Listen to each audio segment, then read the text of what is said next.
গিয়ে হাত জড়ো করে প্রার্থনা।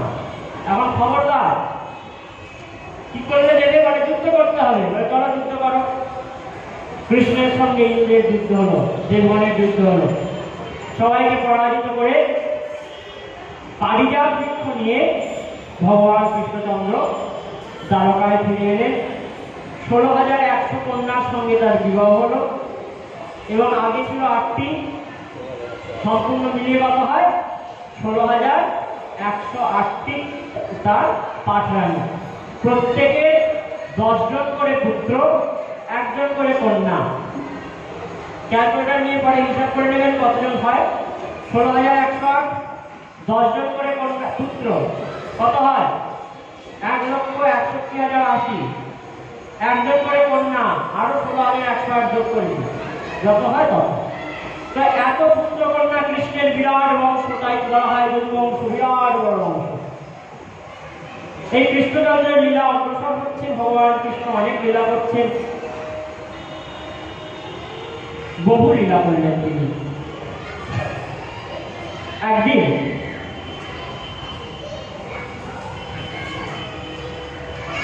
কৃষ্ণ বসে আছেন রাজসভায়, বসে আছেন, বসে বসে রাজকার্য করছেন। সেই সময় দুদিক থেকে 2 জন এসেছে। কে? নারদ মুনি একদিক থেকে, আর একদিক থেকে পাণ্ডবদের সেনা, পাণ্ডবদের দূত। কৃষ্ণ বলে, তোমরা দুজনেই বলো তোমাদের কি কথা আছে। এক পক্ষ বলল, আমরা রাজাদের কাছ থেকে এসেছি, জরাসন্ধের কারাগারে বহু রাজা বন্দী হয়ে আছে যারা তোমায় ভালোবাসে। বহু রাজা জরাসন্ধের কারাগারে বন্দিদশাপ্রাপ্ত হয়েছে, তাই তুমি তাদেরকে ছাড়িয়ে আনো। পাণ্ডবগণের যে দূত তাদেরকে বললেন, তোমরা বলো তোমাদের কি কথা আছে। তারা বললেন, যুধিষ্ঠির রাজসূয় যজ্ঞ করছে, সেই যজ্ঞে তোমাকে যেতে হবে। উদ্ধবকে বললেন, উদ্ধব 2 জায়গায় নিমন্ত্রণ এসেছে, কি করা যায়? একদিকে বলছে রাজাদেরকে ছাড়াতে যেতে হবে, মানে জরাসন্ধের সঙ্গে যুদ্ধ, আর একদিকে রাজসূয় যজ্ঞে খাওয়া দাওয়ার নিমন্ত্রণ। তো কোনটা আগে করা যায়? উদ্ধব বলল, প্রভু আগে খেয়ে দিয়ে বলটা বাড়িয়ে নাও, তারপরে ওখান থেকে যুদ্ধ করতে দিও। বলে, বাহ, এই না হলে আমার বন্ধু উদ্ধব ভালো কথা বলবে, চলো। তাই রাজসূয় যজ্ঞে ভগবান কৃষ্ণচন্দ্র আগে গেলেন। সেখান থেকে ভীম আর অর্জুনকে সঙ্গে নিয়ে জরাসন্ধের কাছে এলেন ব্রাহ্মণের বেশ ধরে। ব্রাহ্মণ বেশ ধারণ করে 3 জন এসে বলে, ভিক্ষাম দেহি। জরাসন্ধ দেখেই বলতে পারে, তোরা তো ব্রাহ্মণ নয়, আর যাই হোক তোরা ব্রাহ্মণ নয়, তোরা কে বল। বলে, কি করে বুঝলে ব্রাহ্মণ নয়? বলে, ধনুকের ওই কন্টেনার, তীরের কন্টেনার বয়ে বয়ে, তুলির বয়ে বয়ে তোদের কাঁধে দাগ পড়ে গেছে। ব্রাহ্মণের তলায় পৈতের এরকম দাগ পড়ে না, পৈতে হালকা ভালো দাগ পড়ে না। তাই তোরা ক্ষত্রিয় রাজা, তোমাদের দেহ দেখে বোঝা যাচ্ছে। তাই কি করতে এসেছো বলো। কৃষ্ণ বললেন, যুদ্ধ করবো, তোমার সঙ্গে যুদ্ধ করবো। জরাসন্ধ বললেন, যুদ্ধ করবে, কিন্তু আমার কাছে ভয়ে পালিয়ে গেছি, যুদ্ধ কি করবি? যুদ্ধ করবো না। অর্জুন বলছে, আমার সঙ্গে করো। জরাসন্ধ বলছে, তুমি তো কৃষ্ণের থেকেও বাচ্চা ছিল, তোর সঙ্গে কি যুদ্ধ করবো? ভীম বলছে, আমার সঙ্গে করো। সঙ্গে সঙ্গে জরাসন্ধ বলছে, বাহ, তোর সঙ্গে যুদ্ধ করা যায়, আয় যুদ্ধ করবি। আর মল্ল যুদ্ধ আরম্ভ করি। জরাসন্ধ আর ভীমের যুদ্ধ হচ্ছে, বারবার পরাজিত করে, কিন্তু জরাসন্ধ মারা যায় না। কৃষ্ণ একটি পাতাকে চিরে দুদিকে ফেলে দিল। ভীম বুঝতে পারলো একে চিরে ফেলে দিতে হবে, তাই ভীম সেরকমই করলো। জরাসন্ধ নাম কেন? কারণ জরা নামে এক মহিলা, যখন এই জরাসন্ধের জন্ম হয় তখন 2টি খণ্ড জন্মেছিল, অর্ধেক। জরা নামে একজন মহিলা রসায়ন বিদ্যার দ্বারা সেই 2টি খণ্ডকে সন্ধি করেছিলেন, জুড়ে দিয়েছিলেন। সেই জন্য জরা যেহেতু সন্ধি করেছিলেন, তাই তার নাম জরাসন্ধ। সেই জরাসন্ধ যেমন ভাবে যুক্ত হয়েছিলেন, সেই রকম ভাবে তাকে চিরে দুদিকে ফেলে দেওয়া হলো। এইভাবে জরাসন্ধকে উদ্ধার করলেন এবং সব রাজাগণ এসে কৃষ্ণের চরণে প্রণাম করলেন। ভাগবতের একটি বিশেষ শ্লোক তারা গান করলেন, কৃষ্ণায় বাসুদেবায় হরয়ে পরমাত্মনে প্রণতক্লেশনাশায় গোবিন্দায় নমো নমঃ। এই শ্লোক আমাদের প্রায় সকলেরই জানা। কৃষ্ণায় বাসুদেবায় হরয়ে পরমাত্মনে প্রণতক্লেশনাশায় গোবিন্দায় নমো নমঃ। সমস্ত ক্লেশ নাশ হয় এই শ্লোক পাঠ করলে, এই মন্ত্র জপ করলে। এইভাবে কৃষ্ণ সবাইকে উদ্ধার করলেন। রাজারা আনন্দে নিজেদের ঘর গেলেন, রাজত্বে ফিরে গেলেন। কৃষ্ণের রাজকর্ম চলছে। একজন রাজকুমারী, সেই রাজকুমারী একদিন স্বপ্নে দেখলেন যে একজন অত্যন্ত সুন্দর রাজকুমার, রাজকুমারীর নাম উষা, প্রাগজ্যোতিষপুরের রাজকুমারী। দেখলেন অত্যন্ত সুন্দর একজন রাজকুমার ঘুম থেকে উঠে নিজের সখী চিত্রলেখাকে বললেন, আমি স্বপ্নে যাকে দেখলাম তাকে দেখে আমি তার প্রেমে পড়ে গেছি, তাই সে কোথাকার কে আমি জানি না, তার খবর আমায় দাও। চিত্রলেখা যেমন শুনতেন তেমন আঁকতে পারতেন, ছবি ড্রয়িং স্কেচ করে দিতে পারতেন। তাই তিনি সব রাজাদের স্কেচ যখন করছেন, করতে করতে কৃষ্ণের বংশের স্কেচ আরম্ভ হয়েছে। এই বংশেরই কেউ, কারণ এইরকমই দেখতে। এইরকম করতে করতে যখন প্রদ্যুম্নের ছবি এসেছে, বলে এর সঙ্গে সব থেকে বেশি মিল আছে। প্রদ্যুম্নের ছেলে যখন অনিরুদ্ধের ছবি আঁকা হলো, বলে এই ছাড়া আর অন্য কেউ নয়। চিত্রলেখাকে বললো, আমার এই ছবিকে, আমার এই প্রাণনাথকে আমার কাছে এনে দে। চিত্রলেখা মায়াবিদ্যার দ্বারা ঘুমন্ত অনিরুদ্ধকে, কৃষ্ণের নাতি অনিরুদ্ধকে তুলে নিয়ে চলে এলেন বানাসুরের রাজনগরীতে, প্রাগজ্যোতিষপুরে। প্রাগজ্যোতিষপুরে এসে চিত্রলেখা উষার পক্ষে অনিরুদ্ধকে স্থাপন করলেন। অনিরুদ্ধ উঠে দেখে আমি অন্য জায়গায় চলে এসেছি। উষার সঙ্গে তিনি এক ঘরে অনেকদিন থাকলেন। উষা গর্ভবতী হল। বানাসুরের কাছে খবর গেল যে তোমার কন্যার ঘরে অন্য কেউ থাকে। সঙ্গে সঙ্গে বানাসুর এসে অনিরুদ্ধকে আক্রমণ করলেন। অনিরুদ্ধ সবাইকে পরাজিত করছেন। এমন সময় বানাসুর তার নিজের সমস্ত সেনা নিয়ে অনিরুদ্ধকে ঘিরে ধরেছে। পাশ দিয়ে, নাক পাশ দিয়ে বেঁধে ফেললেন অনিরুদ্ধকে। নারদ দিয়ে খবর দিলেন কৃষ্ণকে যে তোমার নাতি অনিরুদ্ধ বানাসুরের কাছে বন্দী হয়েছে। কৃষ্ণ বলরাম অত্যন্ত রেগে গেলেন। সমস্ত সৈন্যগণকে নিয়ে কৃষ্ণ বলরাম বানাসুরের প্রাগজ্যোতিষপুর আক্রমণ করতে আসছেন। বানাসুর যখন মহাদেব তাণ্ডব নৃত্য করেছিল, বানাসুর নিজের হাজারটা হাত দিয়ে ঢোল বাজিয়েছিল। মহাদেব অত্যন্ত খুশি হয়ে আশীর্বাদ দিয়েছিল, তুমি কি চাও? বানাসুর বলেছিল, আমি কিছু চাই না, তুমি আমার রাজ্যকে রক্ষা করো। যখনই কেউ আক্রমণ করবে তুমি রক্ষা করো, এটুকু চাই। এই মহাদেব বলেছেন আমি রক্ষা করবো। এদিকে কৃষ্ণ আক্রমণ করছে। মহাদেবকে বললেন বানাসুর যে তুমি রক্ষা করবে, এসো। মহাদেব তার গণকে নিয়ে ছুটে আসছেন। নন্দী, গণেশ, কার্তিক সবাইকে নিয়ে মহাদেব এসে হাজির। কৃষ্ণের সঙ্গে যুদ্ধ হবে। একদিকে কৃষ্ণের পক্ষ প্রদ্যুম্ন, অনিরুদ্ধ, প্রদ্যুম্ন, বলরাম, শাম্ভ, সাত্যকী আদি সবাই, আর একদিকে মহাদেব ভগবান শিবের পক্ষ। দুই দলের যুদ্ধ আরম্ভ হলো। ঘোর যুদ্ধ চলছে। সাত্যকীর সঙ্গে কার্তিকের যুদ্ধ হলো। ভয়ে কার্তিকের ময়ূর কার্তিককে ছেড়ে পালিয়ে গেল।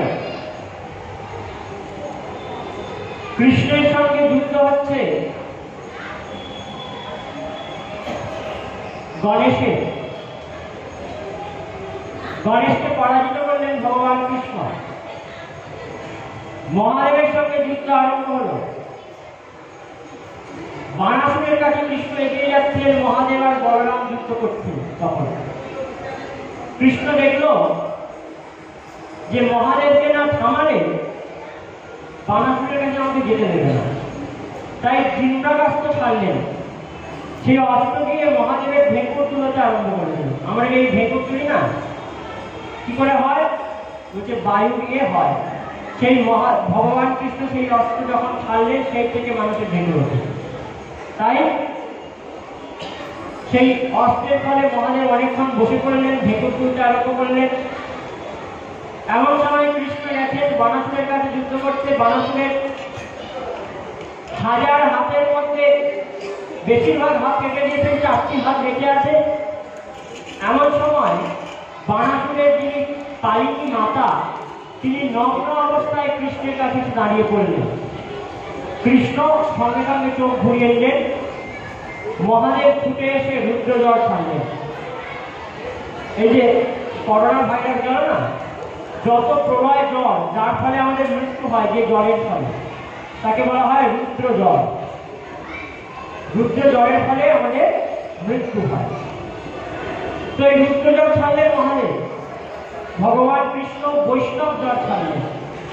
দুই জ্বরের মধ্যে যুদ্ধ আরম্ভ হল। রুদ্র জ্বর পরাজিত হচ্ছে, ভগবানের প্রীতি করলেন। ভগবানের প্রীতিতে ভগবান খুশি হলেন, বৈষ্ণব জ্বরকে বললেন ছেড়ে দাও। এমন সময় মহাদেব এসে বলে, প্রভু এবার যুদ্ধ থামাও, অনেক যুদ্ধ করলে, 4টে হাত আছে রেখে দাও। আমি বলেছি, কথা দিয়েছি মারা যাবে না, একে মরতে দেবো না, রেখে দাও, বাঁচিয়ে দাও একে। ভগবান বলল, আমিও তো প্রহ্লাদ মহারাজকে কথা দিয়েছি তার বংশের কাউকে মারবো না। বলির নাতি মানে প্রহ্লাদের নাতি বলি, বলির নাতি বানাসুর। তাই যেহেতু প্রহ্লাদ বংশগত মারবো কি, এটা তো উদ্ধার হয়ে আছে, এর কেবলমাত্র দুষ্টুমিটা শান্ত করলাম। তাই 4টি হাত রাখলে সেই সহস্র হাতে বানাসুর 4 হাত পেলেন।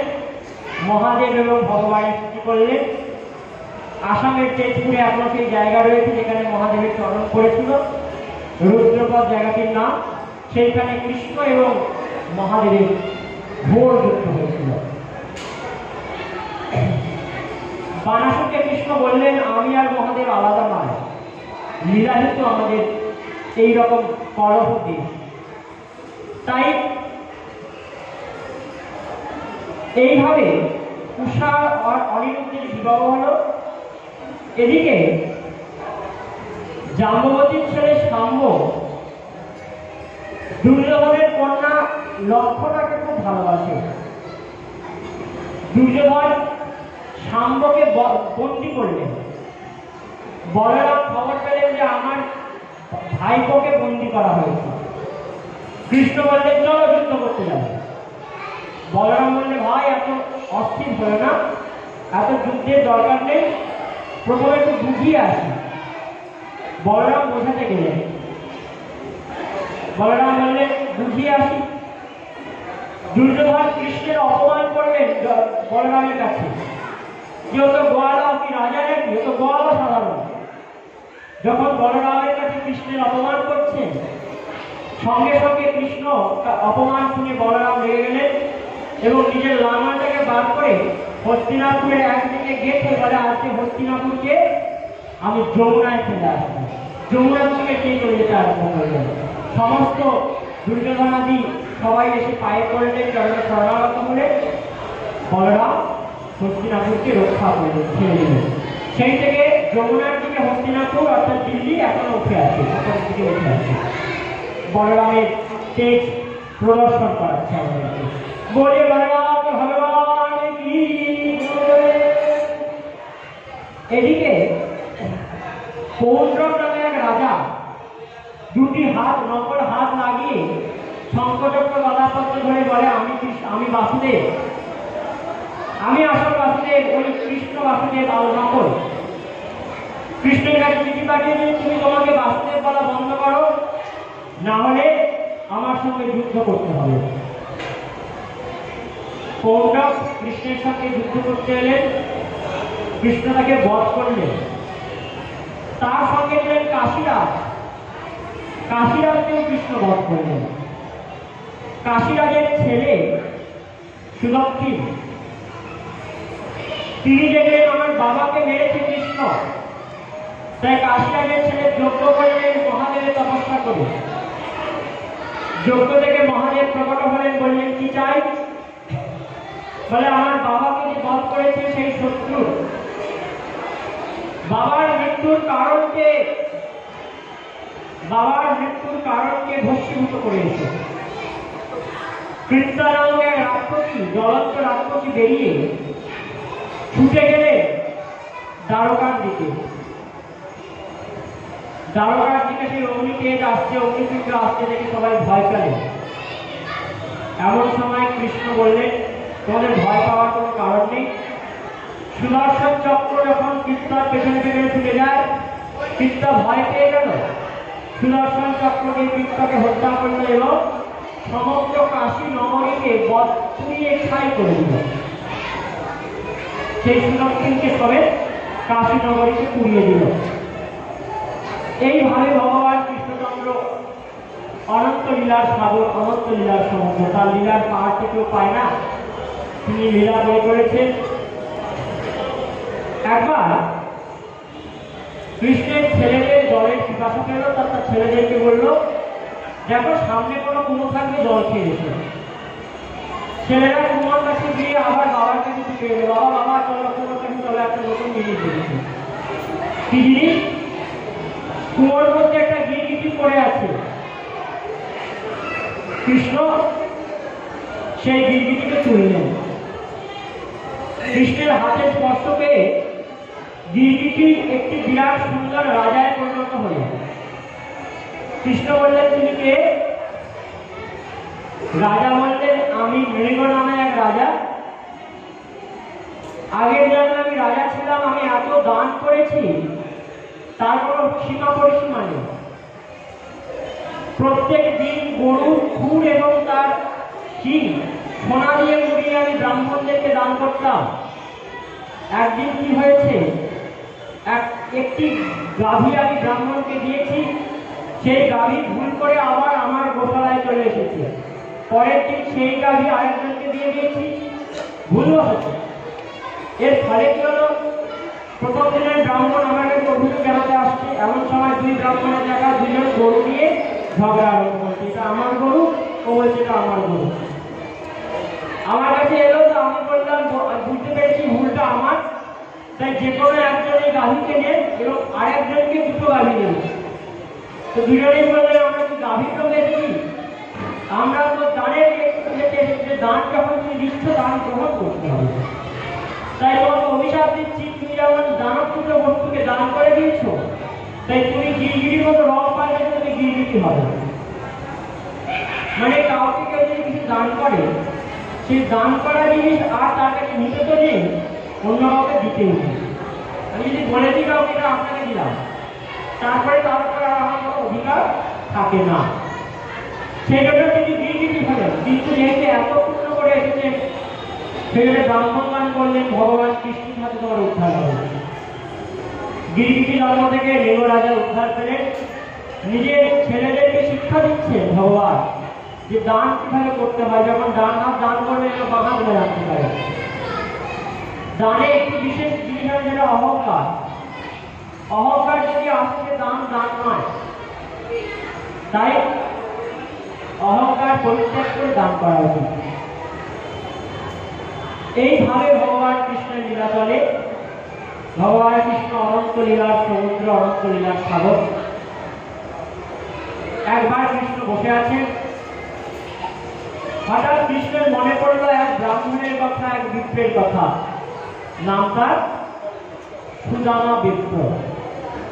সুদামা কৃষ্ণ সাহীন সখাগশ্চিন ব্রাহ্মণো ব্রহ্মবিত্তমঃ বিনক্ত ইন্দ্রিয়ার্থেষু প্রশান্তাত্মা জিতেন্দ্রিয়ঃ।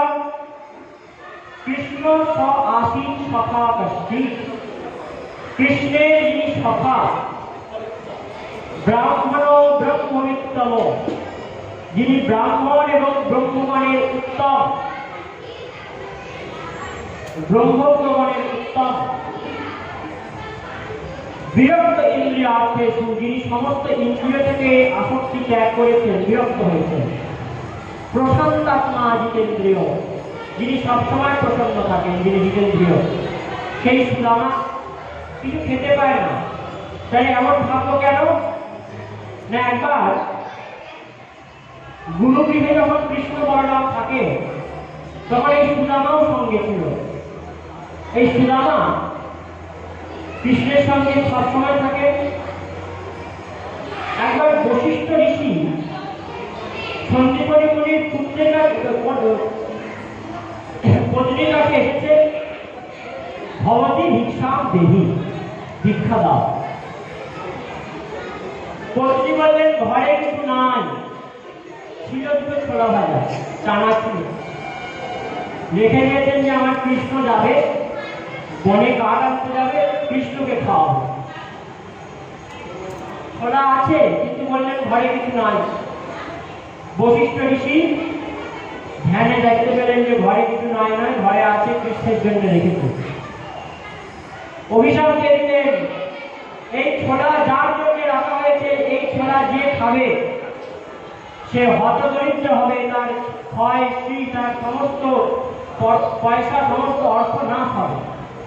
অভিশাপ দিলেন বশিষ্ঠ। খবর পেলেন সুদামা। সুদামা বলে আমার কানাইতে কষ্ট পেতে আমাদের হয় নাকি? গুরুপত্নী গুরুমাতা সুদামার হাতে ছোলা দিয়ে বললেন কৃষ্ণের যখন খিদে পাবে দুজনে ভাগ করে খাও। বলে আচ্ছা না, তাই করবো। বনে গেলেন, আড়ালে সমস্ত ছোলা নিজে খেয়ে নেবেন যাতে কৃষ্ণ না পায়। কৃষ্ণ বলে মা কিছু পাঠায়নি? বলে যা পাঠিয়েছিল আমি খেয়ে নিয়েছি। কেন? বলছি এত স্বার্থপর, এত লোভী, আমাকে না দিয়ে খেয়ে নিবি? বলে হ্যাঁ, দেখুন এই হচ্ছে ভক্ত, ভগবানের হিতের জন্য করছে, সেটা ভগবানকেও বলছে না, এরই নাম ভক্ত। কতটা প্রেম! বলছে আমি খেয়ে নিয়েছি, নিজের উপর সমস্ত কলঙ্ক নিলেন। সেই জন্য সুদামার অর্থাভাব, অর্থের অভাব, কিন্তু প্রশান্ত আত্মা দিতে সবসময় আনন্দিত, সবসময় প্রসন্ন চিত্ত। সেই সুদামার পত্নী সুশীলা একদিন বললেন তোমার বন্ধুর নাম তো কৃষ্ণ, তার কাছে যেতে পারো না? বলে আরে বন্ধুর কাছে কি কেউ কোনো জিনিস চায়? বন্ধুর কাছে এমনি যেতে হয়। বলে বন্ধুর সঙ্গে অনেকদিন দেখা করো, যাও দেখা করে এসো। সুদামা কৃষ্ণের কাছে আসবে। সুশীলা ভিক্ষা করে 4 মুষ্টি তরুণ জোগাড় করলে, তা নিয়ে চোখের জলে ভাসতে ভাসতে চোখের জলে সেই চিনি ভিজে যাচ্ছে। এইভাবে সুদামা পথ দিয়ে আসছেন। পথের কাঁটা পায়ে বারবার দিচ্ছে, পায়ে দিচ্ছে সুদামার, লাগছে গিয়ে কৃষ্ণের চরণে। যখন কৃষ্ণ ছোট ছিল, গুরুগৃহে একবার কৃষ্ণের পায়ে কাঁটা ফুটে গিয়েছিল। সুদামা কি করেছিল? নিজের মুখে করে সেই কাঁটা বার করেছিল পা থেকে। তাই এখন যত কাঁটা সব ফুটছে সুদামার পায়ে, কিন্তু লাগছে গিয়ে কৃষ্ণের চরণে। এইভাবে সুদামা দ্বারকায় এলেন। দ্বারকায় এসে দ্বারপালকে বললেন কৃষ্ণকে বলো আমি সুদামা এসেছি। অনেকে বলেন দ্বারপাল আটকে দিয়েছে, না, দ্বারপাল কোনোদিন আটকায়নি। ভগবানের দ্বার এমন যে দ্বার সবার জন্য প্রশস্ত, কোনোদিন কাউকে বাধা দেওয়া হয় না, সেটাই ভগবানের দ্বার। তাই সুদামা এলেন। কৃষ্ণ সুদামার কথা শুনে ছুটে এলেন। সুদামাকে নিয়ে গিয়ে নিজ সিংহাসনে বসিয়ে চরণ ধুইয়ে দিলেন। ছোটবেলার সব কথা বলতে বলতে জিজ্ঞাসা করতে করতে বলে হ্যাঁ রে, ছোটবেলায় আমার চানা খেয়ে নিয়েছিলি, বৌদি কিছু পাঠায়নি এখন নাকি? তা সেটাও রাস্তায় খেয়ে পালিয়ে এসেছিস। সুদামা রাজ ঐশ্বর্য দেখে নিজের এই ফুটকে, নিজের এই তন্ডুলকে লুকাচ্ছে। কৃষ্ণ বলে নিশ্চয়ই তোর কাছে আছে, দেখি দেখি। বলে যখনই সুশ্রুতিতে আরম্ভ করেছে সঙ্গে সঙ্গে পুতলিটা সামনে চলে এসেছে। বলে দেখেছো রুক্মিণী, ছোটবেলায় আমাকে চানা দেয়নি, আবার পুনরায় আমার জিনিস নিয়ে পালাবার চেষ্টা করছে। আর ছাড়বো না, এটা আমি খাবোই খাবো। কৃষ্ণ নিয়ে একদল ছিলেন। প্রথম গ্রাস যখন মুখে তুলেছে, সঙ্গে সঙ্গে পৃথিবী আদি সমস্ত লোক সুদামাকে ভগবান দান করলেন।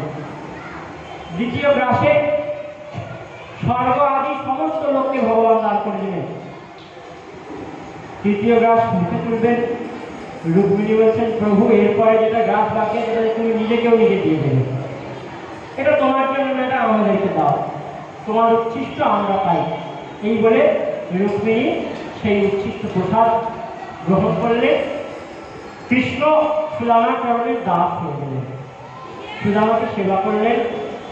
যখন ফিরে আসতে বলছে, বন্ধু বেশি দিন বন্ধুর ঘরে থাকতে নেই, ফিরে যা। কৃষ্ণ নিজে বলেছেন, বন্ধু বেশি দিন থাকতে নেই, ফিরে যা। সুদামা বলে, আমার স্ত্রী বলেছিল কিছু বলতে অবস্থার কথা, কারণ একে কি আর বলা যায়, বলতে পারি না। এই এত বস্ত্রটা পরিয়ে দিয়েছে, সোনার বস্ত্র, অলঙ্কার, এটাই হয়ে যায়। পরে রাস্তা দিয়ে যাচ্ছেন, পাশে কৃষ্ণ। কৃষ্ণ বলছেন, সুদামা এসব সোনা দানা পরে যদি রাস্তা দিয়ে যাস, ডাকাত তোকে ধরে নেবে, সোনাগুলো খুলে দেবে। এত দামি কাপড় পরে যদি রাস্তা দিয়ে যাস, ডাকাত ধরবে, কাপড় খুলে নিজের ছেঁড়া কাপড় পর। বলে, বাবা বন্ধুর সঙ্গে এতদিন পর দেখা, তোদেরকে কিছু দেবে উপহার, তা নয়, যা দিয়েছিল খুলে দিচ্ছে, সব খুলে নিলেন কৃষ্ণ। বলে, যাই হোক, সব খুলে নিলে আর কি হবে, দর্শনটা তো দিয়েছে, এতেই আমার জীবন চলে যাবে। তাই সুদামা চোখের জলে ভাসতে ভাসতে বলছে,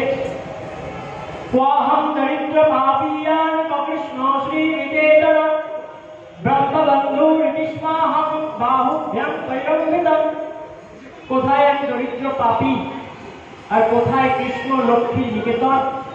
সেই ব্রহ্ম স্বয়ং আমাকে বন্ধু হিসাবে বুকে জড়িয়ে ধরলেন, আলিঙ্গন করলেন, এর মতো আনন্দ কি আর হতে পারে। এই চিন্তা করতে করতে সুদামা ফিরে এলেন। এসে ঘর কিনতে পারেন না, দেখা একজন রানী বেরিয়ে আসছেন আরতি খাওয়া নিয়ে।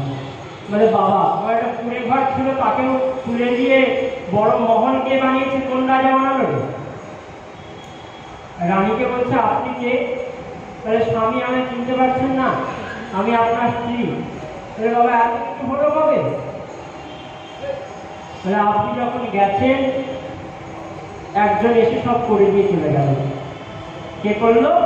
বিশ্বকর্মা। কার আদেশে করলেন? ভগবান কৃষ্ণের আদেশে। সুদামার ভাগ্যে ছিল ক্ষয় শ্রী, ক্ষয় শ্রী। ভগবান বিধাতাকে বললেন, উল্টে দাও, যক্ষ শ্রী করে দাও।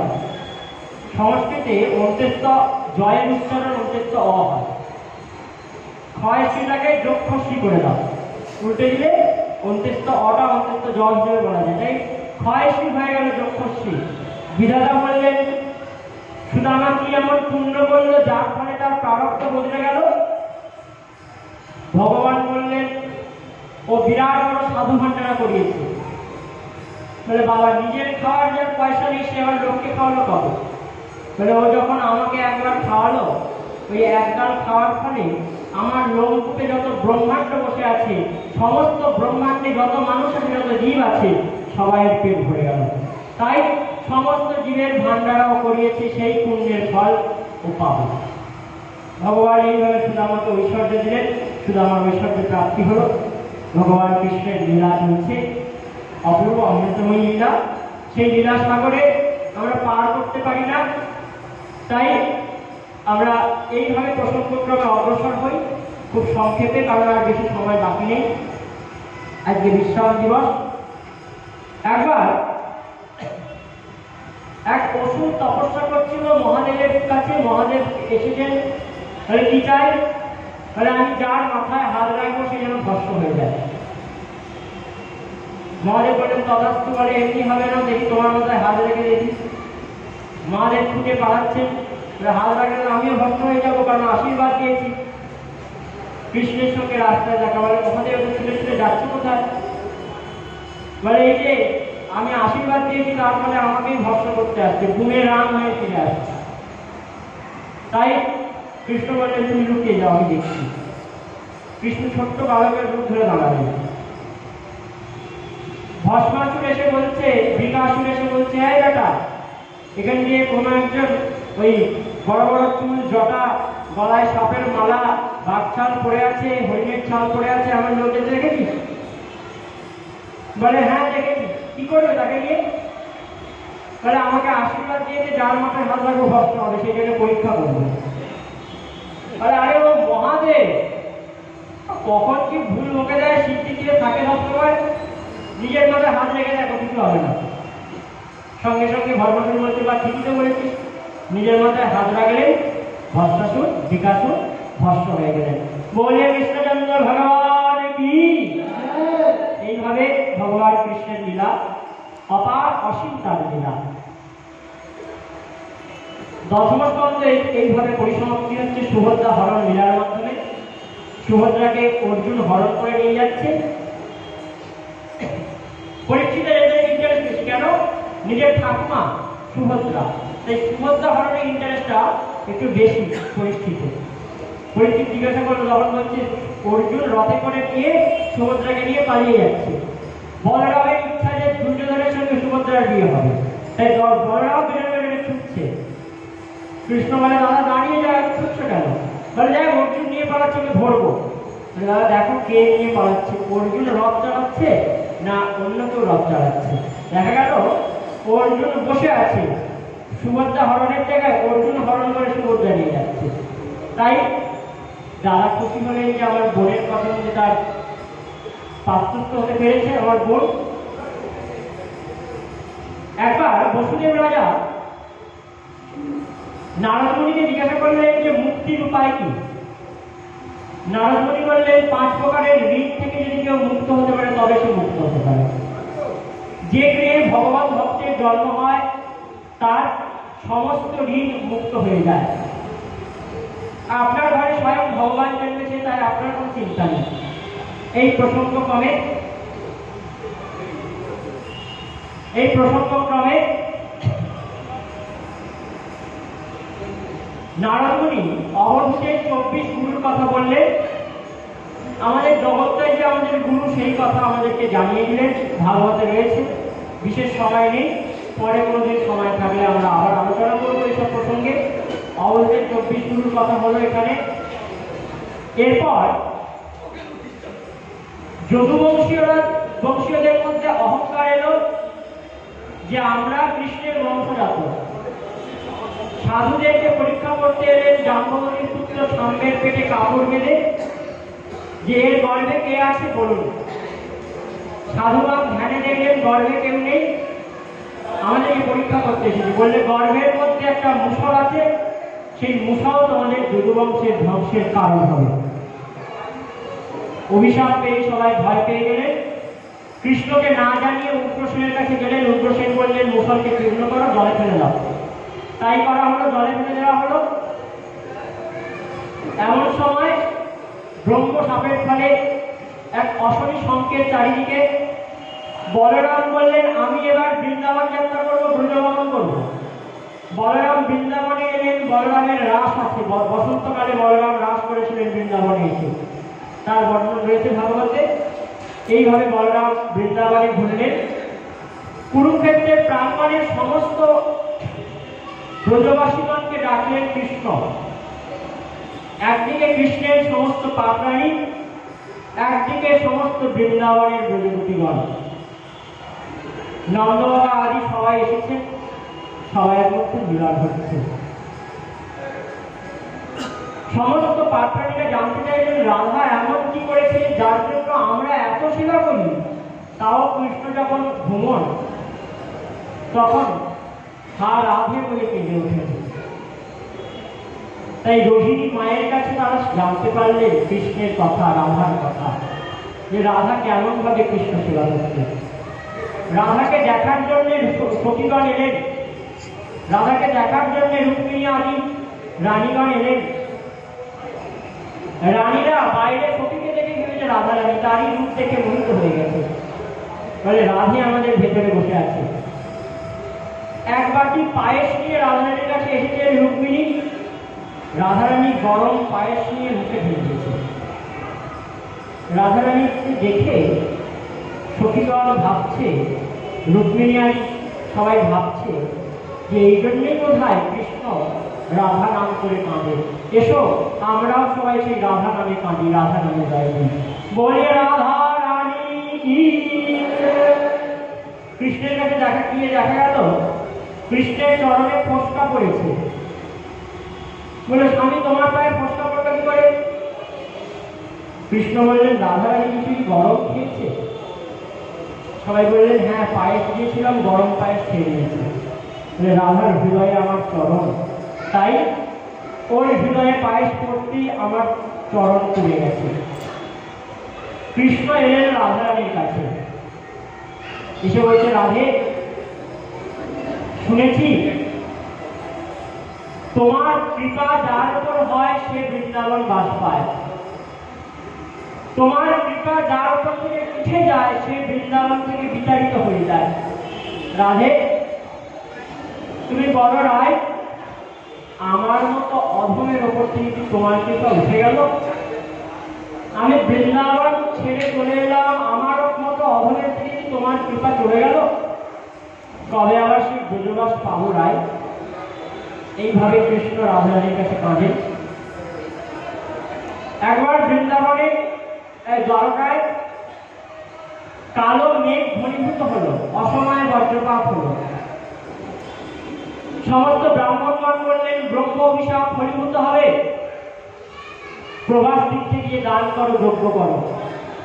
কৃষ্ণ প্রভাস তীর্থে এলেন, দান যজ্ঞ করলেন। যদুবংশীয়রা দান করার পর ময়ূরের নামে একটা সুরা পান করে নিলেন। সুরা পান করে মত্ত হয়ে গেছেন।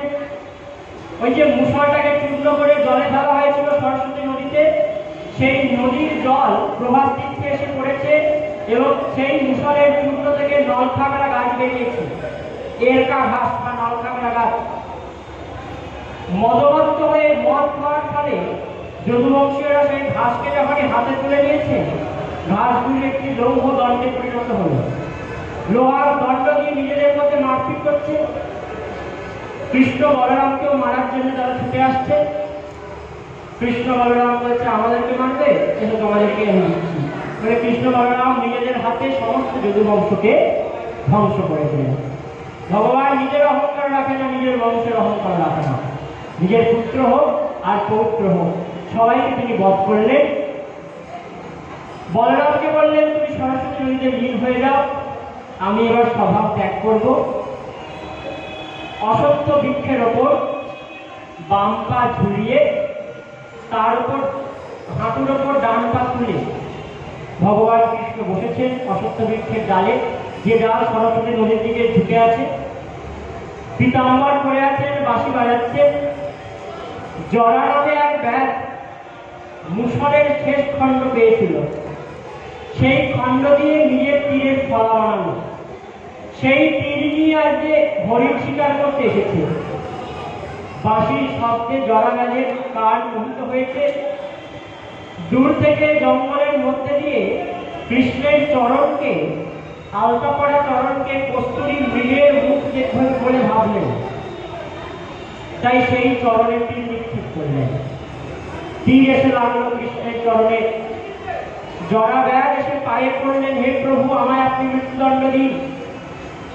ভগবান বললেন, তোমার চিন্তার কোনো কারণ নেই, আমার ইচ্ছাতেই সব ঘটে, তোমার হৃদয়ে আমি সর্বদা থাকবো। জরা ব্যাগ ভগবানকে 3 বার পরিক্রমা করলেন, প্রণাম করলেন এবং চলে গেলেন। উদ্ধার এলেন, দারু গেলেন, সবাইকে ভগবান যথাযোগ্য জ্ঞান উপদেশ দিলেন। দারুকে বললেন, তুমি ফিরে যাও, দ্বারকার যত নগরবাস সবাইকে বলো দ্বারকা ত্যাগ করতে, কারণ দ্বারকা আমি যাওয়ার পরে ডুবে যাবে। ত্যাগ করে সবাইকে রায়চরণ আশ্রয় করতে বলো। তাই দ্বারকা ছেড়ে সবাই চলে যাচ্ছে।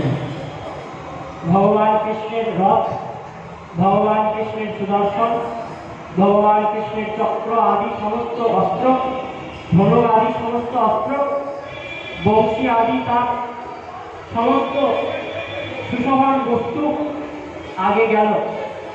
ভগবান ফিরে যাচ্ছেন, নীল জ্যোতি হয়ে ভগবান আকাশ মার্গে যাচ্ছেন।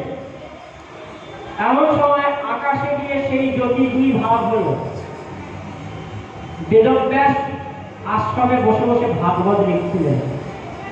জ্যোতির 1 ভাগ এসে শ্রীমদ্ ভাগবতের মধ্যে প্রবেশ করে গেল। দৈববাণী হলো, কলিযুগে ভাগবতের মধ্যেই আমি থাকবো, বলে ভাগবত মহাপুরাণ কি। এইভাবে পরীক্ষিতকে সুখদেব গোস্বামী কথা শোনাচ্ছেন। অন্তিমে কলিযুগের বর্ণনা করলেন, কলিযুগের রাজাদের বর্ণনা, কলিযুগের ভগবান কেমন হবে সেই বর্ণনা দিচ্ছেন। কৃষ্ণ বর্ণম কৃষ্ণ কৃষ্ণম সাঙ্গপাঙ্গাস্তপার্ষদম যজ্ঞৈ সংকীর্তন প্রায় যাজন্তি হি সুমেধসা। তার বর্ণ হবে কালো, কৃষ্ণ বর্ণ, কিন্তু দেখতে হবে অকৃষ্ণ বর্ণ, মানে ফর্সা গৌর বর্ণ। যিনি কৃষ্ণ নাম দিতে আসবেন তিনি হবেন কৃষ্ণ অকৃষ্ণ গৌর বর্ণ সম্পন্ন। যজ্ঞই সংকীর্তন প্রায় যাজন্তি হি সুমেধসা, সংকীর্তন যজ্ঞের মাধ্যমে তাকে ভজনা করা যাবে। তাই তিনিই আমাদের গৌর হরি, তিনিই আমাদের নিতাই চাঁদ। আবার পরবর্তীকালে সেই মহাপ্রভু বলে গেলেন, আরো দুই জন্ম এই সংকীর্তন আরম্ভে, হইব তোমার পুত্র আমি অবিলম্বে। সেই মহাপ্রভু নিত্যানন্দকে কথা দিলেন, আমরা দুই ভাই আবার এক দেহে আসবো। তাই সেই নিতাই গৌর আবার পরবর্তীকালে এসেছিলেন নিতাই চৈতন্য মহাপ্রভু হয়ে। এইভাবে কলিযুগের সমস্ত বর্ণনা করলেন। বর্ণনা করার পর পরীক্ষিত মহারাজ প্রণাম করছেন। সুখদেব বলছেন, তুমি কি মরবে? এতদিন যে কথা শুনলেন তার পরীক্ষা নিচ্ছেন সুখদেব, তুমি কি মরবে? পরীক্ষিত বললেন, মরবে আমার দেহ, আমি দেহ নয়, আমি মারা যাব না। সুখদেব বললেন, ভগবানের চিন্তায় নিমগ্ন হও, তক্ষক সাপ আসতে চলেছে। বিরাট বড় পাহাড়া লাগানো হলো যাতে তক্ষক সাপ ছুটতে না পারে। সমস্ত ব্রাহ্মণগণ তপস্যা করছিলেন। এমন সময় একজন ঋষি সেই পথ দিয়ে আসছিলেন। সেই ঋষির ফুলের সাজির মধ্যে তক্ষক সাপ একটি ছোট্ট পোকা হয়ে ঢুকে গেল। প্রবেশ করলেন ঋষি, তক্ষক সাপ নিজের রূপ পরিবর্তন করল এবং পরীক্ষিত মহারাজকে দংশন করল। পরীক্ষিতকে দংশন করলো বটে, কিন্তু দংশন করার আগেই পরীক্ষিত ভগবত চরণে শরণাগত হয়ে গেছেন। তাই দংশন করলো দেহটাকে, বিষে পরিপূর্ণ হলো দেহটা, কিন্তু তার আগেই পরীক্ষিত ভগবান গোবিন্দের চরণ কমল লাভ করেছেন। বলে পরীক্ষিত